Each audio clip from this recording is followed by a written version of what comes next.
Greetings, and welcome to the inaugural episode of the Sixer Files.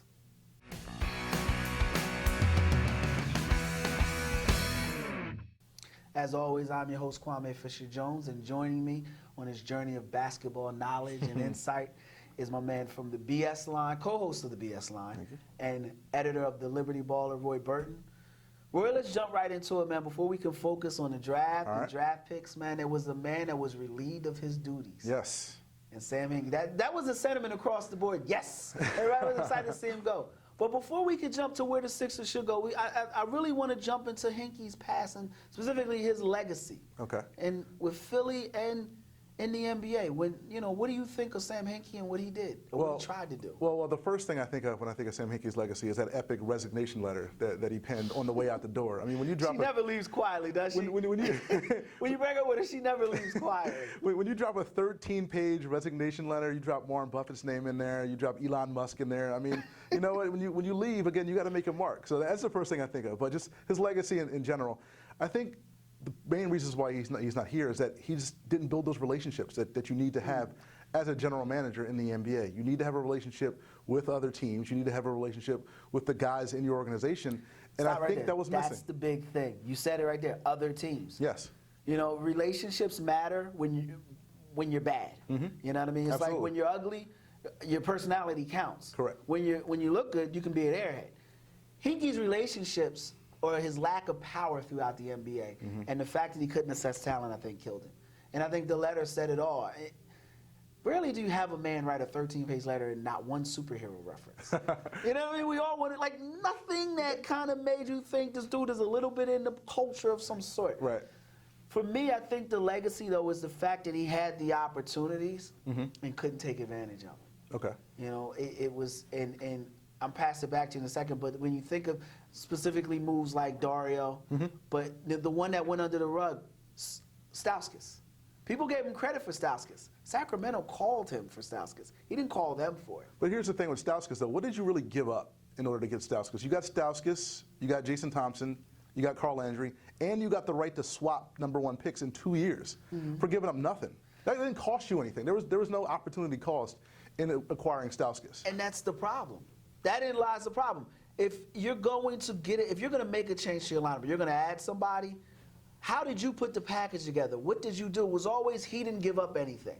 It was always, he got them for nothing or he got pennies on the dollar. And that's great to shop at the dollar store, but eventually in order to get some sort of quality, you're going to have to give something up. And he could never put that package together. And then you bring in a guy, on the court, there was nothing you could get from him. It was like, because you don't have a point guard. Right. You got a guy who can't create his own shot. Correct. You don't have a point guard to go with him. Right. I swear to God, if I saw Isaiah Cannon on the street today, I might tackle him and put him in a headlock. The man single-handedly found ways to lose games, not just hurt you, but lose games. And he kept playing. So that's the legacy I think Hinkie leaves behind. It was, people, and I get the diehard fans that the Sixers have. I get you guys out there. You wanted to believe in the Tooth Fairy and say he was going to make these moves and it's about accumulating, but it wasn't. It was about you had an opportunity, and let's just go right into it.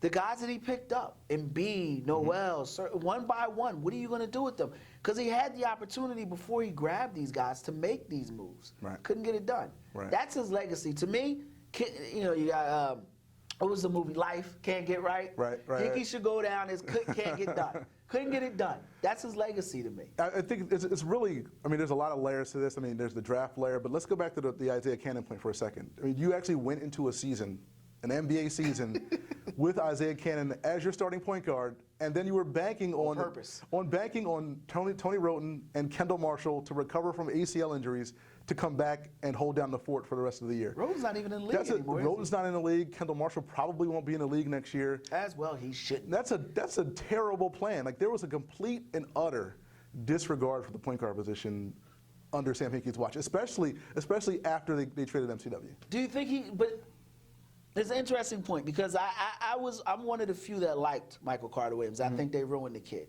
I think they destroyed him because I think mentally he wasn't prepared for what he was embarking in. And I think they ruined him. But do you think that it was a lack of ability to really, because you can get an NBA quality point guard. Right.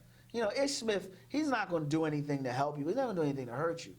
Do you think he just couldn't assess that position well?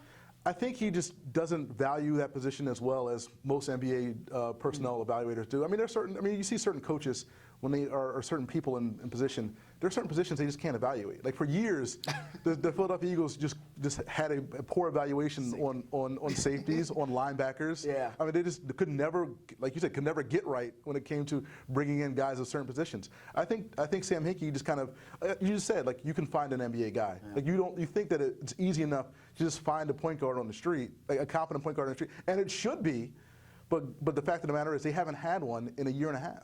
I think, and I think we both were in agreement. I think his legacy goes down as can't get right.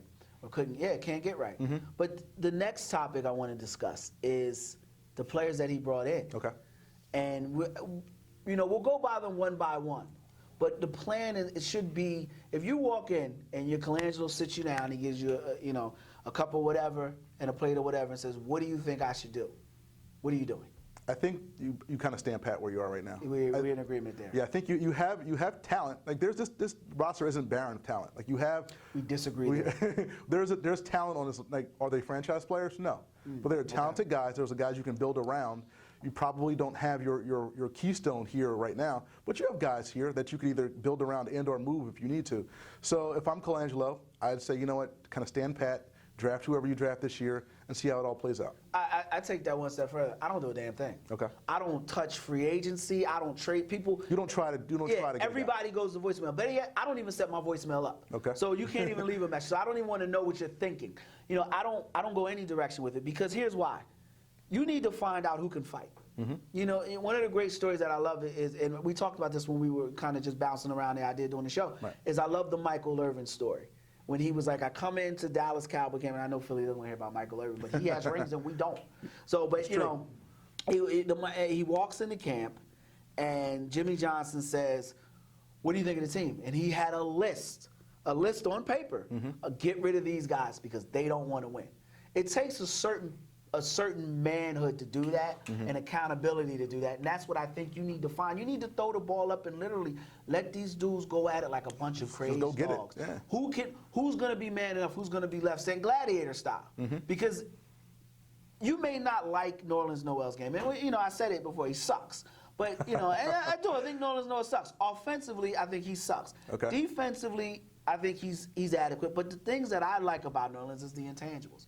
I think he's a tough SOB. I think he'd sell his mother for a rebound in the fourth quarter and sell his firstborn for a win. I think you don't get that in drafts. I think that's special. I think, yeah, I agree. And so I want to keep Nerlens. I don't give a damn what position he plays. I don't care where he goes, but I think you keep Nerlens.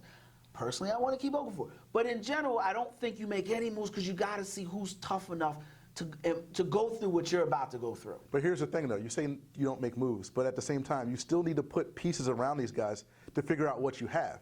If you have these, let's say you keep the guys you have now, and you're not fortunate enough to draft a point guard. You got to draft a point guard. What if you're not in the position to draft a point guard? Or draft a starting caliber point guard? There's 70,000 point guards in the United States. I don't want to hear about Croatia and Liberia. There's 70. Right now, I could go to North Philly and find me a guy that's better than Isaiah Cannon. Oh, okay, that's not hard. So, but my point is, so here's what you do. You go to a university and find a guy that's better. But and we're gonna take a break, and we'll come back on the other side. We're gonna talk about the players individually. But you cannot walk out of this draft without an NBA point guard. Okay. And you don't trade for one. I don't want Jeff Teague. I don't want I don't want Michael Collins. Like, I don't want them dudes. They're okay. They're good players. They're cute. But I want a guy that's going to go through the fire with you. And you can find a guy who can play 25 minutes a night off the bat in the draft. If you can find a guy that comes to mind that the Sixers passed on, we'll take a quick break. We'll come back on the other side, and I'll give you a guy that comes to mind that was in the second. Say it was picked in the second round. You'll know his name, or you'll know as soon as I'll give you a hint. He's one of the more popular Japanese foods out there. We'll be back. 76er Files.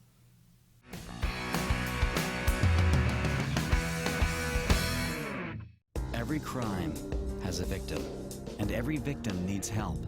Being violated by a crime can leave you feeling alone in the world. National Center for Victims of Crime can help.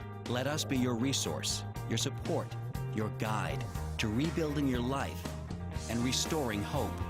Yes, you have the ability to recover. Take the first step. Call 1-800-FYI-CALL or visit us at www.ncvc.org.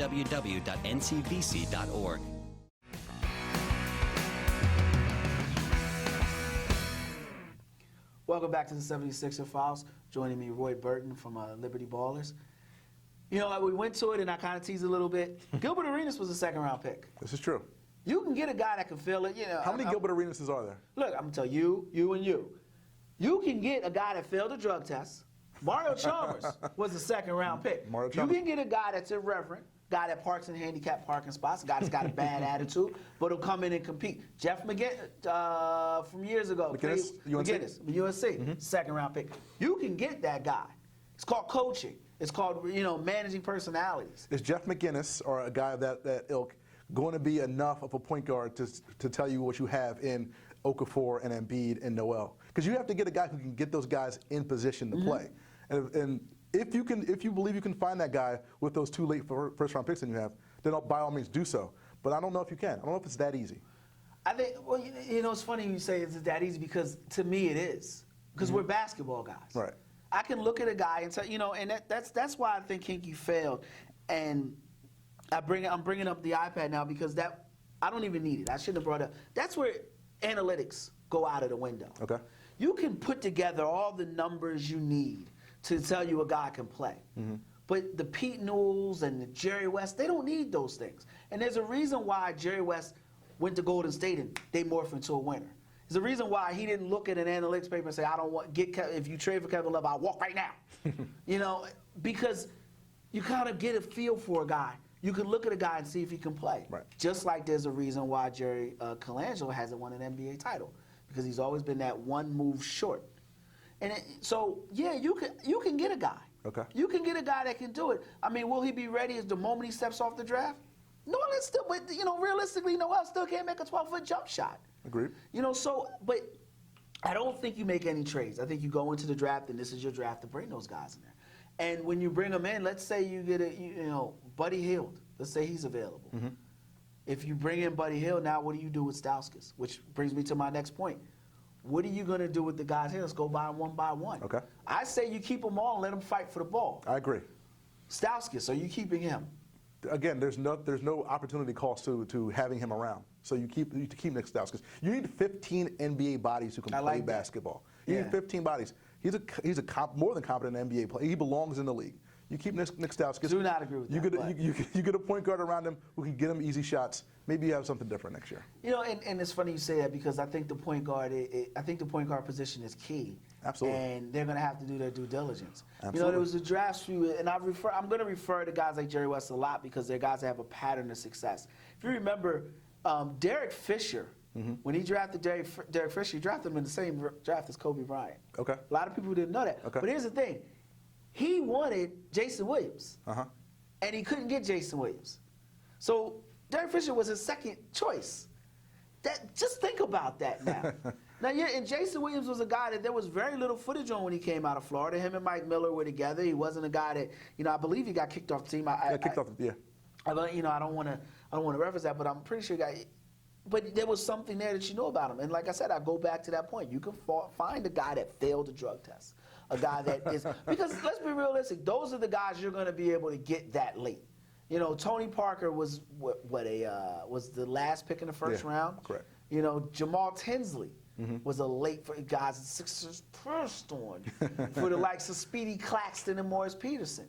Now those scouts are no longer here. Right. But that's the point I'm trying to make. You can get a guy that can come in late in that draft and make it happen. So I think we're in agreement. So I don't think we need to go through each player. You know, I don't think so. Let me ask you a question though. What do you do with the point guards currently here? What do you do with the Ish Smith and T.J. McConnell? Listen, man. I mean, I'm supposed to talk to this camera and that camera, but listen, man. You're playing for your NBA life.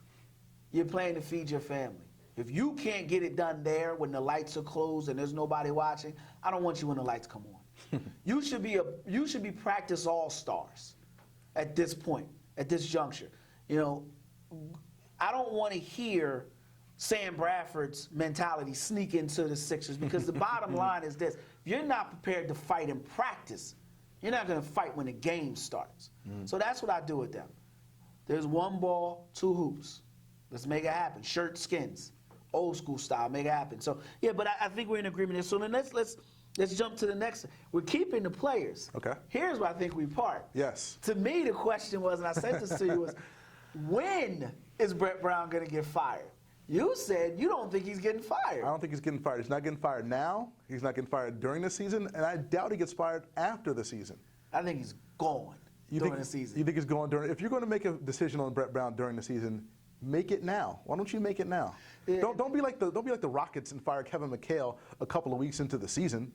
You don't want to be that. Well, you know, and If the guy is the wrong guy, and you know it now, make the decision. Especially with the candidates that are out there now. Well, I don't want, you know, because I don't worry about the candidates, because Okay. you can find somebody that no one thinks of that'll turn into great. I think the reason why you keep Brett Brown is a specific reason. When you start out, let's say 5-20, and Jaleel Okafor is throwing water coolers at people, and Nerlens Noel is showing up to practice like 2 minutes before it's over, you can sit them down and say, it's his fault, he's out of here, let's get it together. You have a scapegoat. You have a built-in reason. Okay. You know, Tommy did it. Like, you have a built-in reason to give to somebody. That's why you keep him. If you don't keep him and you trade him now, you bring somebody in, who are you going to trade? That's why you trade Kevin McHale. I mean, that's why you fire Kevin McHale. Hopefully to light a torch under them. Now, I mean, they outweigh karma. You got a guy in Beverly who's doing everything but play basketball to win, but that's a story we'll get into later. But yeah, that's why you keep Brett Brown. But come on, man. I know you don't want to assess a guy when you say, oh, talent, because talent only matters coaching only matters when you have talent. But come on, man. The man that allowed Isaiah Cannon to play that many minutes should not be sipping. What options did Brett Brown have at the point guard position line? Jakar Sampson before they let him go? That's fine. That's fine. Or you know what? You don't have to put anybody out there that's a point guard. Okay. You know what I mean? Work on somebody in practice. Bring somebody. Jakar Sampson. Okay, I'm fine with that. Anybody was better than Isaiah Cannon. We don't disagree on that. Anybody. Okay? You know what I mean? We don't disagree on that. 4 on 5 at times were better than what we watched Isaiah Cannon. But no, seriously, I think that those decisions, you know, the fact that he was willing to fall on his sword, that's great, that's cute. But accountability is empowering. And if you can't stand at a podium and call somebody out because you know good damn well you're doing your job, you're not a coach ready to coach, man. But if you know all these things about Brett Brown now, why don't you go get a guy who you know is a better coach than Brett Brown? Why don't you go get a Frank Vogel? Why don't you go get a Dave Yeager? You get Frank Vogel or Dave Yeager, I think I'll be an unhappy fan. I can't even think of anything funny to say. I'd be miserable. I don't want those guys. You think Brett Brown's a better coach than those two guys? I don't care if he is, because they all one sucks and one suckers. I mean, they both, one stinks and one stinky. It doesn't matter. I think that the next coach you bring in is a fresh face. Okay. You know what I mean? Complete fresh face. Complete fresh face. Like fresh to the Sixers or fresh to head coaching? Like, do you promote Lloyd Pierce? I guess is my Hell question. no. Okay, all right. The next coach shouldn't even be in the building. Okay. Like a Brad Stevens, a guy that could have been a coach, a guy that's been a head coach, a guy that's been a delegator, but it has to be somebody, because it's like, who was Pat Riley before he, you know what I mean, before he became head But you coach? You brought in a fresh face in Brett Brown, and No, here's what you are. He's been NBA lifer. He's been with the Spurs, and they brought in the wrong guy. They should have brought in England. We talked about that before. You look at what Kawhi Leonard's turned into. You look what Danny Green's turned into. They've gotten better since Brett Brown's left. You know why? Because the best coach on that roster's still there. That's a guy that I would have loved to have seen. You got me excited when you talk about that, because they brought in the wrong guy. Hinkie brought in the wrong guy. England was the guy they should have brought in. Okay. But we're still gonna talk Sixers. Okay. We'll talk off season. I want you to think about it, because we haven't focused on the draft. That's right. Big day. Yeah, Big day. so when we come back, you're going to lead us into what specifically you want to see, what players you want to see from the draft. Let's say you got picks 1 through 3. Who are you going with? Okay. 76 and 5s.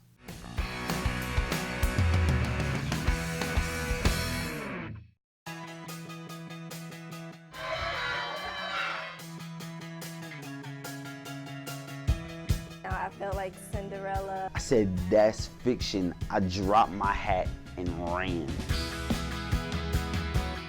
the whole veil comes off. Little bit X-rated. Happy birthday, Tracy! Hit the gas and took off.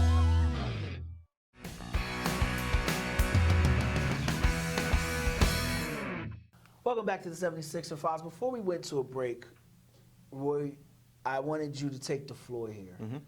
You've got picks. The Sixers will probably have a top 3 pick. Probably, yes. I think the Lakers will be, I think the Lakers will get the first pick in the draft, not the first, second. The Lakers aren't going to get out of the top 3. Stop it. Stop it. Stop it. The Lakers, the NBA is not going to allow the Los Angeles Lakers to not have a top 3 pick.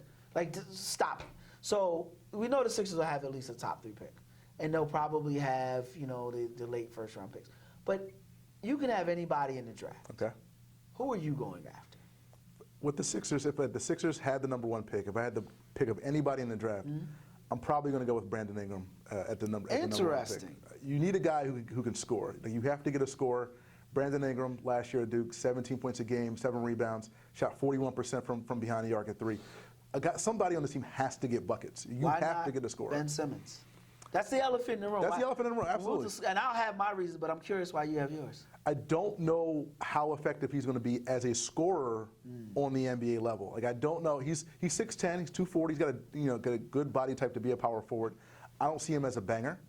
I see him having more value as a playmaker. And the jump shot is a huge question mark. I mean, the man took 3 3-pointers this year. Like, he completely and utterly went out of his way not to take shots outside of the paint this year. And I just had that's too big of a question mark on a team that needs a guy to come in and score 20 points a night. Yeah. But needs a guy to want to score. That want to score 20 points. Because that's another part of it as well. So you're going Ingram. I like Buddy Hield. Okay, number 1. Yeah, I'll take him number 1. Okay. You know why? Because that Oklahoma team, they don't have another NBA player on that team. Not ready. Probably not. Not ready. Probably not. And when I watched Dwayne Wade and Mark, and I'm not saying he's going to, it's sad that you actually have to preface your comments. You have to not these days. saying he's going to be the You next have to. Dwayne Wade. You I'm have not to. saying he's going to be the next Steph Curry. But when you're forced to carry the dishes every game, when you're forced to have to carry the load every game, your shoulders get big. And I think he's a guy that's going to be mentally tough enough to come in and fight. And then he'll be able to handle a roster of Nerlens Noel, who thinks he's Curly O'Neal, thinks he's got the handle of a guard, Jahlil Okafor, who at times just disappears. I'll never understand why a guy so offensively skilled just disappears at times on the offensive end. And I wonder if it's coaching, goes back to Brett Brown, or I wonder if it's a guy it irks him when guys don't care. But we'll talk about that later. But I think I stay away from Ben Simmons specifically because I think the young man doesn't know yet. I don't think he doesn't know the type of player he wants to be, type of player he's capable of being, type of player he is. And I think it's going to take him years to find out who he is as a player. Okay. And then it's going to take him years on how that affects the team. Right. Also, I'm not going to say the young man's soft because I don't know him. I know where you're going with this. Because that's my other main concern with Ben Simmons. Go ahead. I don't want to cut you off. No. I'll let you say it first. Go ahead. Because I just said he was. I don't want to say he's soft. I don't know if Ben Simmons has that dog. I don't know if he's got that thing in him. I don't think he's got any type of. Forget a dog. I don't think he's got a cat. I don't think he's got a bird. I don't think he's got anything in him. I think he's a guy that just plays. He kind of plays. He kind of goes through the motions. And on that team, on that LSU team, that team had enough talent to make the tournament. I mean, you had Blakeney, you had a couple other guys. That team was talented enough to make the tournament. Ben Simmons averaged 19, 12, and 5, and that team doesn't make the tournament. Like, that's amazing. Like, you gotta at a certain point, you just have to take over. Like, you just have to take. You got the D'Angelo Russell. You got a D'Angelo. You got to turn the switch on in the last 5 minutes. I mean, you're playing in a big time conference. You're on TV all the time. Yeah. I mean, you're playing good talent. Like, you got to step your game up. Drop 30 and 15. Much money he gave up not being in the tournament. It's man. And he don't. I mean, I guess it's when you come from the nuclear home, you know what I mean? Because the bottom line is, if he's coming from the Bahamas, like, but right. I'm going down shooting. They didn't even turn down the NIT invite. It's like, I'm done with basketball. That's another thing. That's a bad look, man. That's a bad look. DeJuan Wagner took the NIT tournament. We saw the type of career he had. He was like, I'll play. Look, like I said, I don't want to say he's soft. Yeah. but I have a tremendous issue with his lack of Fire? desire. Does he want it? Does he want it? Yeah, his lack of desire. Like D'Angelo Russell was a guy I wasn't high on. You know, and I'm 100% wrong on him. I'm really willing to admit it right now because what he did this year in LA, he self-destructed in every way possible. But the dude still gives you 30 points in game 70. Like most of Jaleel was out by then. Yeah, he was hurt. Right. Carl Towns was, you know. Oh, he was still doing his thing. He was still double every night. And it's like, wait a minute, these light-skinned dudes are really putting in work right now. These cats are really like, and it tells you a lot about him. He told D'Angelo Russell, there's a report, it was on 7th ESPN, that he told Byron Scott, look, you don't want me to shoot? Take me out of the game. Right. Because I'm shooting. 19? Yeah. Well, you remember him and Clarkson had that press conference, and they were like, yo, don't say anything that'll get you in trouble. And he laughed. You know. Like, all right, don't stab me. Okay, Right. I may not. Like that's the guy I want in the Sixers uniform, and I think Buddy Hield will have that. I think he'll be a guy that you'll hear about at the club, partying. I think we'll hear about him. Well, is he going to be with Fridays. Jaleel? Because if he is, then we have a problem there. I had no problem with Jaleel punching through the look, man. Look, man. That game in Boston, and this is the thing that goes undercurrent, and this is the thing people don't understand. And I think you and I get that. I think there are certain people in the viewing public get that. When you've been told no, and you know it should be a yes, when you know you're giving everything you got and it's out of your control, and specifically that game in Boston, they were up something like, what, 9 or 8? Yeah, close up there. And Isaiah Cannon just dribbles ball out of bounds. Rodney Covington trips over his thoughts. They shoot like 2 air balls, and they lose the game. And he's going out to blow off some steam. And you got some dude not only telling, like, he's like, you suck. You're like, dude, tell me something I don't know. Yes, the Sixers suck. Right. But he's just kick. Yeah, he's catching an eye jam. Right. He's Okay. now the whole I got money and all that. That's Right. corny. That's the tight jeans generation. That's the effeminate generation. But I like the fact that he was like, I'm not taking this anymore. I'm not taking this. And you know, Howard gets you. I hope my producer has his beat button. I'm not taking this ish anymore. I know we suck. I don't want you telling me. Okay. That's the guy I want. So you're okay? You're cool with that? Yeah. Okay. You know, because he's got money, he'll buy him a new outfit. And at 20, I'm not even going to say what speed limit I was going over to Ben Franklin. You know what I mean? Right, and right. I knew that there were cops in Philly, so when you go into Philly, you don't speed. When you go into Jersey, the Port Authority usually is facing the other direction, and they don't have a radar gun. I'm just saying I knew that at 20, so You've heard stories. yeah. I'm not saying I did it because there's no documentation. Okay. But I know that I've seen people push those red lines going into Jersey because you jump right onto the highway and there's no cops there, especially at 1 o'clock in the morning on Thursday and Friday. So I'm just saying. Just You know what I mean? I have no problem with that at 20. Okay. But I wasn't driving a Maserati. You know what I mean? I was in a $30,000 car, but I wasn't driving a Maserati. So I have no problem with that because, you know, you want that guy that toes the edge. And I think him, along with Buddy, I think they'd be a good young 1-2 punch to kind of. So you're not worried that Buddy Hield's a 6'4" shooting guard who No. isn't really that skilled at creating his own shot? No, and you know why? Because he can develop a handle. Okay. And a guy that he reminds me a lot of, and people are gonna go, oh, what are you talking about? He reminds me a lot of Ray Allen. Okay. Now, Ray Allen had a clutch factor that a lot of players didn't have. Remember, they beat Georgetown in the Big East tournament at Madison. One of the great games. He beat Allen Iverson's Georgetown team. Right. So he doesn't have that clutch factor. But that's not the only similarity. That's not where the similarity should stop. He has a shooter, but Ray Allen was a guy who couldn't create his own shot coming out of college. You know, he was a guy that wasn't a great dribbler. He could fly. He could jump out of the gym, so that allowed him to finish, and that's something he'll to work on. But he can get better at ball handling. I agree, because same with J.J. Redick. Yeah. Couldn't create his own shot. No, couldn't create his own shot coming out of Duke. Okay. But now J.J. Redick has developed into a more well-rounded NBA player. I think he's better than Redick, but I get the gist there. I take him number 1, and Okay. I think because what I need is a guy who will come out and play.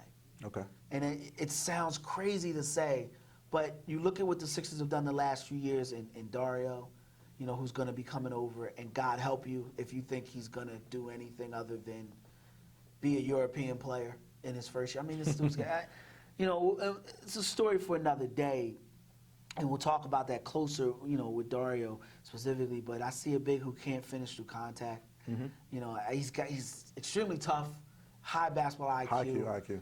But, you know, that's where it stops with him. So you're going to have guys that are still finding their way, but to have a guy that'll come in. What did he shoot in the Final Four? What did he go, like 6 for 99 in that game? He had a terrible shooting game. Yeah, it was but bad. damn if he didn't keep chucking them. Yeah, he you know put what it I mean? Shoot or shoot. Exactly. You know, shoot he or said, shoot. I'm not coming off with it. And the game before that, he lit the team up. Right. You know, so I'm going with Buddy Hield. So who's 2 and 3? Just to wrap it up. Who's after Buddy Hield? If the Sixers wind up, well, no one will draft Buddy Hield #1 other than you if you were in charge. But let's say Buddy Hield's off the board at 1. Who would you take after that? I bring in Ingram and I have him work out.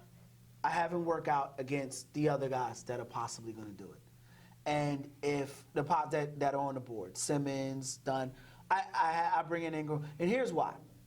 It was a workout for Dante Exum. Sixers wanted to bring in Dante Exum. I know you know the story, but for a lot of people out there know the story. Exum refused to work out against Marcus Smart. He didn't want to work out against anybody. He said, you know what, I'll work out individually, I'll take some shooting, but I'm not going to work out against anybody. And I'm going to rewind that. There was a guy that just retired by the name of Kobe Bryant. When they brought Kobe Bryant in for a workout, Kobe Bryant worked out for teams he told, don't draft me, because he wanted to work out against NBA players. Right. And he lit them up.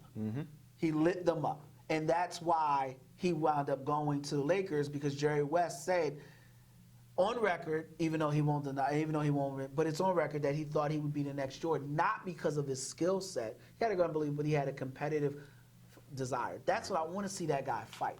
So if Ingram is willing to fight the other players in the draft to show he's better, just because he wants to show I'm better, then I'll draft him. Okay. If Dunn's willing to do that, I'll draft So him. you'll draft that guy who's willing to because you know a lot of the guys now don't even bother. They don't even bother. Marcus Smart was willing to do it. matching up doing like Ben Simmons is not even going to the combine because he doesn't want to. Said I don't want Derek Coleman's illegitimate love. So I mean I doubt it. He's not, I don't know if anyone's ever used it. I think somebody's used it, and I don't want to say they did if they did, but he's Derek Coleman. Okay. He's Derek Coleman. He's Derek Coleman just attitude-wise. He's Derek Coleman attitude-wise. He's Derek Coleman's skill set. He's Derek Coleman got buckets in college, man. Like Derek Coleman was an offensive force. Yeah, and I think in a few years, Ben Simmons will get buckets, but I don't think he'll ever be part of a winning team because I think he's a guy that just plays the game like whoop-de-damn-do. And that was Derek Coleman's downfall. You know, AI comes into a locker room with Doug Overton and Derek Coleman. And Doug Overton sinks his teeth into him. You're going to hear that name a lot through the course of the show in the offseason because I'm a big Doug Overton. I feel like Drexel should look his way for coaching. But, you know, I don't want Ben Simmons. Skills are great. You can have all the talent in the world. But if you don't know how to use that talent, Agreed. you know, and it's cliche, but if you don't know how to use that talent, right, it's of no use to you. It's inconsequential. And how frustrated would you be? The Sixers draft Ben Simmons. You're excited. Get your seat tickets. You got your Simmons jersey ready to go down there, ready to rock and roll. And you decide, my finger's not really right. It's just my ego's 1 for 5. And that's the danger in drafting a guy like Ben Simmons. And again, you know, like we understand. We've watched Ben Simmons play a lot. I mean, we understand how his skills will translate to the league. You're going to see a lot of Ben Simmons games next year where he has like 8, 6, and 3. Like you're going to see a lot of games where Ben Simmons kind of just goes through the motions, gets a couple of nice assists, you know, makes a couple of nice hooks in the lane or whatever like that. Doesn't dominate, doesn't take over. And if you're a Sixers fan and you're paying thousands for a season ticket, and he's your #1 draft pick, and he's not giving you 20 and 10 off the bat, you're gonna start thinking, what was the point? Here, and I'm gonna take this to you when we go to break. Here's the thing I have a problem with. It's not him not giving it to me. It's like him not even trying. He's not even trying to score. Right. Like, dude, you're not even giving me the effort to show me you want to get it. Right. You can work with effort. You can't work with lack of effort. That's it for Sixers. We're going to take another. When we come back, we're going to jump into the NBA playoffs and specifically LeBron and Kevin Durant. 76er Files.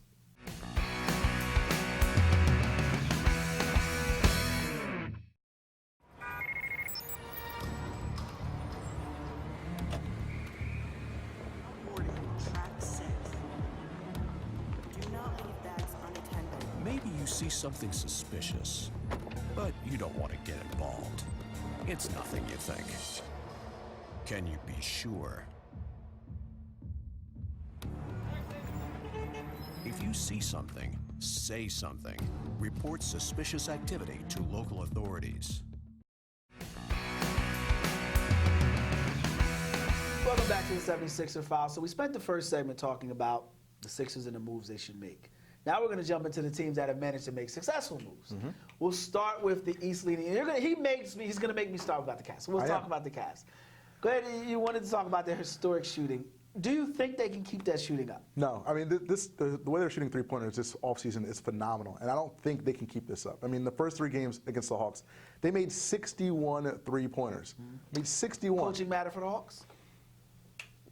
Could Brett Brown get that team where they are?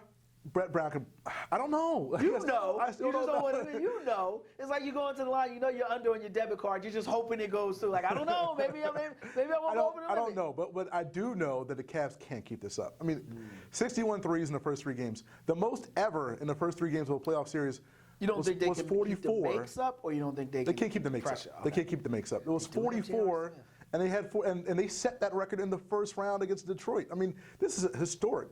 Two games in a row, they made 20 or more threes. I mean, I don't see this holding up. How much of that, because they brought in Channing Frye. Yes. Obviously, they got Kevin Love, who, you know, but how much of the shooting, the focus on shooting the 3-ball has to do with their loss to Golden State? Because I don't think that's how Golden State beat them, but that's what the media says it's how they beat them. How much do you think it plays? No, I think everybody has more of a focus on shooting the 3 and getting more 3-point looks after Golden State, seeing what Golden State has done the last couple of years. And now, like you said, you have Channing Frye, a big who can stretch the floor. Kevin Love obviously can stretch the floor, and now you have Kyrie Irving, who's actually making 52, 53% of his threes And who this missing? offseason. Of course, you got LeBron. Okay. And your boy J.R. Smith. Yes, that's the name I was I looking know you were waiting for J.R. Smith. I love Shooting 53% this postseason in threes. I No love conscience J.R. whatsoever. Fade away. What did I say during the break? Fade away, wrong foot, 23 seconds left on the shot clock. Fade away 3-pointer. That's called the J.R. Smith. It's J.R. Smith. And, I think the reason why the Cavs have focused a lot on the shooting, I think, is because it's kind of, I don't want to say easy, but it's a way to keep the wear and tear off of you. Agreed. You know what I mean? They had problems scoring. They still have problems scoring, so you try to get that extra point. But it's easier to focus on ball movement, which is how the Warriors won the championship. It's not just shooting. You look at how many times the Warriors shot off of 1 or 2 passes. There's always 3 or 4 shots. There's always a pick and roll, then the ball moves. You make the defense move. That's how the Warriors won. But going back to my point, I think that's why they're shooting so much, because it's easier. Yeah. It's just easier. You don't have to work it in. You don't have to work so hard to get the shot off. But that's winning basketball. I mean, winning basketball is Kobe's gone. is moving the ball. Like, that's how the Warriors win. That's how the Spurs won. I mean, you move the basketball, you get good shots, which is why you see other teams, and we'll probably talk about them later, which is why you see teams like the Thunder only be able to plateau to a certain level. I was going to transition there. There's isolation basketball. It started with Isaiah Thomas. And then I did an article on it. It'll be coming soon. But, it started with Isaiah Thomas. It actually started with the ABA. Isolation showman basketball. Then Michael Jeffrey Jordan, the king of shoot or die, came into the league. Then you had a lot of guys had success, but then Kobe kind of put the stamp on it and then in the era. And you see the difference in Kevin Durant. We'll get to him in a second. You mentioned Kyrie Peanut Brittle Irving. Yes, I call him Peanut Brittle. Okay. How much longer before he gets hurt? See, I'm not wishing injury on him, but it's inevitable. he played 75 games this year. He has no muscle definition. He played. I'm sorry. He played 75 games last year. He played virtually all the season this year after he came back from the injury. Absolutely. 75 games last year. 71 games the year before that. Okay. Like, the man has been relatively healthy. He hurt his kneecap dribbling. The man. He hurt his kneecap. He had a serious injury dribbling. In his first 5 years, he only missed 27 more games than Steph Curry missed his first 5 years. Did he sit a game out because they were bed bugs? Allegedly. Allegedly. He set a game out. Look, man, he's an NBA player. All right? He's got the muscle definition of a double NBA player. Kyrie Irving's going to be fine. He's going to be fine. I will say it again. He has the muscle definition of Cheryl Swoops. And I'm not calling him a female, and I'm not saying, but he has no muscle definition. He has a history of being, and he played 4 games at Duke. He played 4 games at Duke and hurt his hand in the child line. Like, I can't believe in Kyrie Irving. And it frustrates me because they offered Kyrie Irving allegedly for Chris Paul, and the Clippers said no. And why did the Clippers say no? Because Chris Paul's better, first of all. Well, that's Chris Paul's okay. He's the king of the overrated. He's better than Kyrie Irving. You wouldn't disagree with that. But I will say this: both of them always got something with them. There's always some issue with them. It's always some nonsense with both of them. Okay. So it frustrates me because you got LeBron. You should have went Pau Gasol instead of Kevin Love. I agree. And they went Kevin Love for some reason because I guess they let LeBron make decisions. But dude, shut up and shoot. That's what you're paid to do. Right. But Kyrie is a guy who should have been packaged with Andrew Wiggins. They should have shipped them both away and got that pick. But anyway, I don't believe in Kyrie Irving, and I think ultimately it's going to cost LeBron and the land a championship. Because he's always injured? He's always injured. Okay. Because he's always injured, and he over dribbles. I don't think he's a point guard. He's not. No, he's not a natural point guard. he over dribbles a lot. He's a combo, and he's not like an over dribbler like my man Westbrook. Like this is going to end epically well. He's an over dribbler who's going to end up somewhere in a layup. You know what I mean? Has Kyrie ever even dunked? Kyrie dunks. I mean, the problem with Kyrie is that I didn't say Kenny. I said, have you seen him? I've seen him dunk. The problem with Kyrie Irving is that he just uses a lot of the shot clock when he dribbles, and then you just wind up with a bad shot. I mean, he gets to the basket. And let me back off of Kyrie and buffer some of my criticism with some love. He's probably, if when healthy, the best penetrator again, better than Steph Curry. I think he's better than Westbrook. Yeah, I think he's got a better handle than Westbrook. Okay. I think Westbrook is a freight train. And it's like dunk or die for Westbrook. Yeah. I think Kyrie can get to the basket against anybody. I think Westbrook can be defended if you play a strong hand and you keep him out of the lane early in the game. You can kind of get him to shoot jump shots because he's a competitive dude. But I think Kyrie. But my issue with Kyrie is the fact that he doesn't get people involved. Okay, I agree. And I haven't broken down the statistics with it, but they shoot better as a team when Kyrie's not on the floor. The ball moves around more, and so that's my issue with Kyrie. And I don't, in a personal, I don't think he should have went number one. I don't think a guy who plays an hour of basketball should be the first pick in the draft. I want to stay in the playoffs. Okay. So we talk, So do you think the Cavs are just this good, or the Hawks are just this bad? The Hawks aren't playing terrible basketball. Okay. I mean, other than guarding the three-point line, they're not playing terrible basketball. They're scoring 102, 103 points a game. Actually, about 100 points a game. The Cavs they're just clicking on all cylinders right now. Okay. The Cavs are just on fire. So is it really worth discussing Toronto? I don't think or so. Miami? I really don't think so. I mean, I know you wanted to talk about Kyle Lowry and whether or not he's legit or not. I think Kyle Lowry's I think coaching has made the difference with Kyle Lowry. I think he is. I don't think he's struggling. I think he is who he is. Okay. I think this is who he is. How much longer can Dwayne Wade play this way? That's a topic for discussion. I think Dwayne Wade is a guy that we're watching one of the all-time greats, and I do believe Absolutely. all-time greats. Absolutely. In the upper room, going down right now. So it's painful to watch. How much longer do you think he can play this up? Do you think he can get up to the Eastern Conference Finals? You don't think Dwayne Wade can keep this up for another year or two? Wow. A year? No, I was thinking this season. So you're saying so you think he can go another year? I think he can go another year or two. He's averaging 19, 5 and 5. He's the bag of tricks hasn't gone anywhere. All right? No, he's still a great player. He's still got the in and out dribble. He's still when the big man hedges on that pick and roll, he still knows how to play that. You can play, when you're at that age 34, 35, you can squeeze a couple extra years out just by being smart. So why did Miami, and I know I'm verging off the track, but why did Miami not want to re-sign him? Because they didn't want to. Yeah, because again, he has a lot of miles on him. Mm-hmm. A lot. He's got a Pinto. What are we talking? 13 years? Yeah, about 13 years. 6 trips to the NBA Finals. They went to the finals. They went to the finals 4 straight. The 4 straight years that the big three were there. 5. So 5 NBA finals. He's got a lot of miles on him. Got some USA basketball miles on him as well. I think they're concerned about the age, but because it's not a money thing, because they're in pretty good salary cap space, all things considered. I think he's 34 years old. The issue I have with that, and we're going to talk Western Conference, exclusively Western Conference, but I want to finish this segment up with Miami, because I think that Miami is sniffing around Derrick Rose. Okay. Which would make sense with Pat Riley. And I think the acquisition of Rose, and I could be wrong. Okay. I doubt it, but I could be wrong. Okay.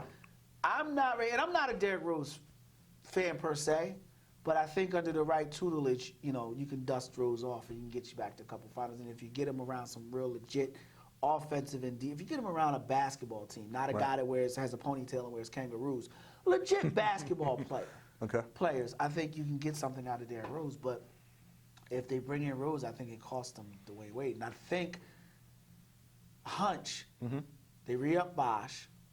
Well, Bosh is on a contract, so he's Yeah. fine. But Yeah, I I'm saying- don't think he plays anymore. But No, but I'm saying they re-up Bosh, they re-up Dragic. I think they're pushing Dwayne Wade out.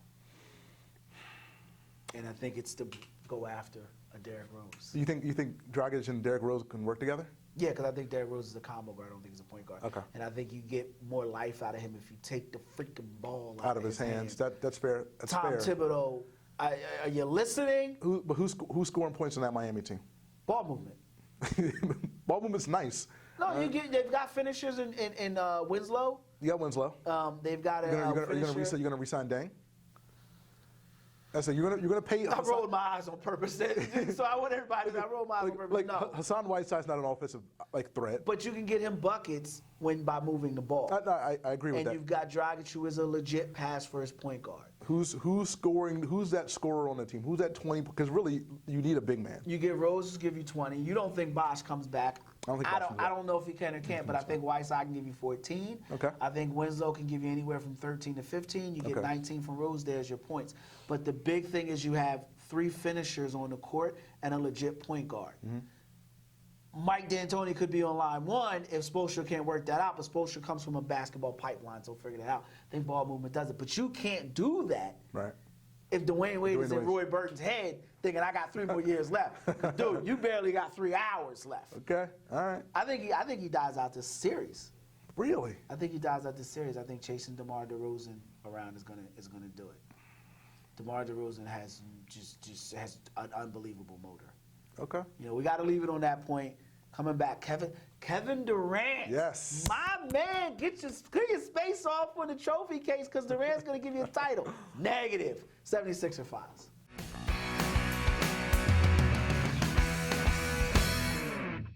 Every crime has a victim, and every victim needs help. Being violated by a crime can leave you feeling alone in the world. National Center for Victims of Crime can help. Let us be your resource, your support, your guide to rebuilding your life and restoring hope. Yes, you have the ability to recover. Take the first step. Call 1-800-FYI-CALL or visit us at www.ncvc.org.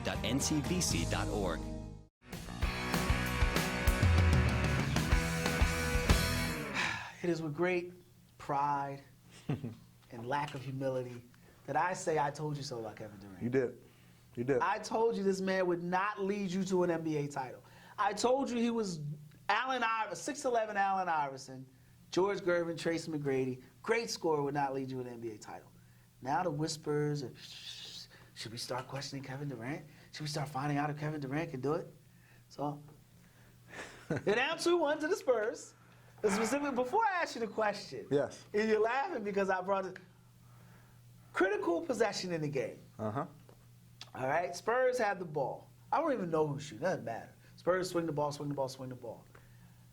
Standing at the three-point line is my 6'11" small/power forward guarding, what's Danny Green, 6'3", 6'4"? About 6'3", yeah.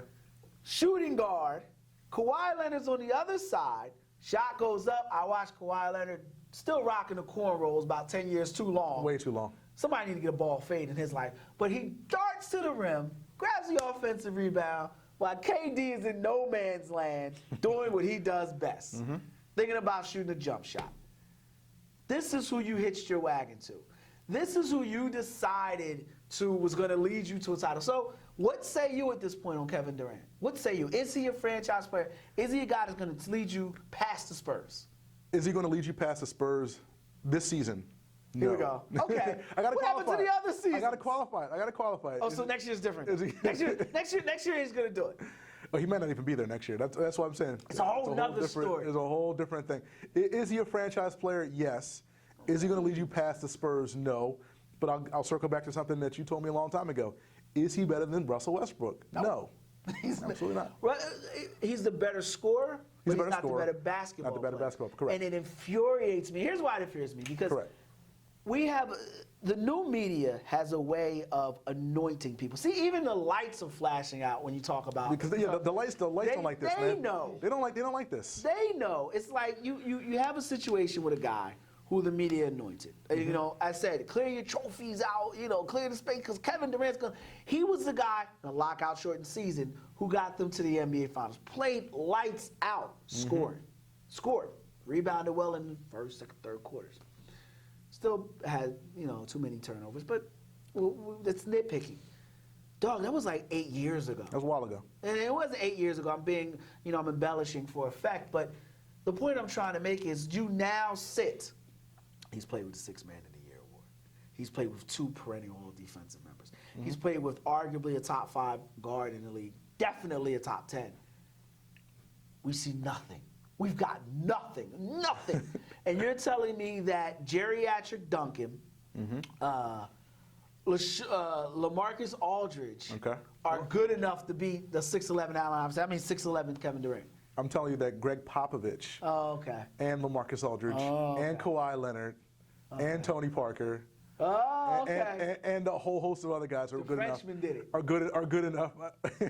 Boris Diaw are good enough to knock off the Thunder. Yes. But this dude has a squad. No, I understand. He's not playing with George Lynch and Eric Snow.